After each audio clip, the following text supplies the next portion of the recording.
The main legacy from the IMCORE project in the east of England has been a greater recognition of the need for integration between planning, regeneration and flood and coastal erosion risk management.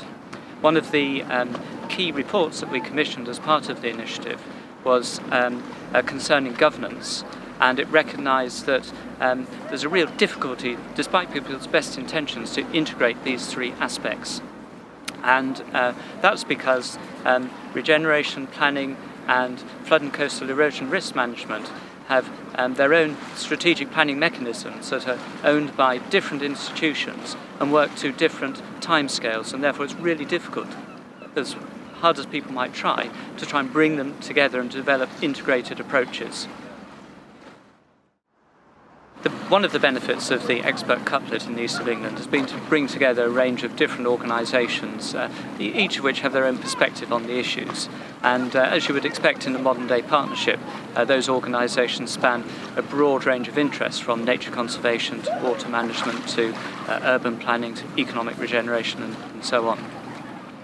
I think that in working together, the representatives of those organisations have been able to develop a much deeper and broader understanding of the actual issues that we're trying to address here.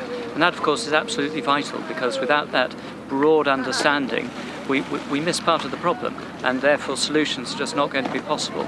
So I think that's been an absolutely vital contribution.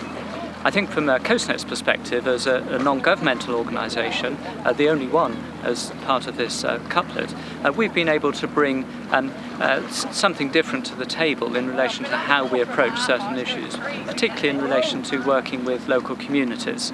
We've been able to do things differently and haven't had to follow the sorts of standards that are expected of government agencies and other similar institutions, and that's enabled us to be very innovative and try different approaches, and I think we've found some unique ways of working in doing that.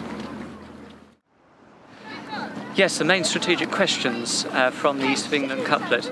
Good question. I would say there are four of them. First of all, we have really learned that for some places there's no easy solution. Very complex tensions between development and environment, essentially, and they will take a long time to resolve, and there will be losers, without a doubt.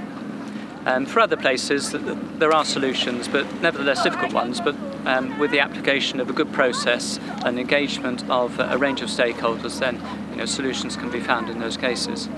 The second point, I think, is that we need really, when we're thinking about climate change adaptation, we need to think in decadal timescales.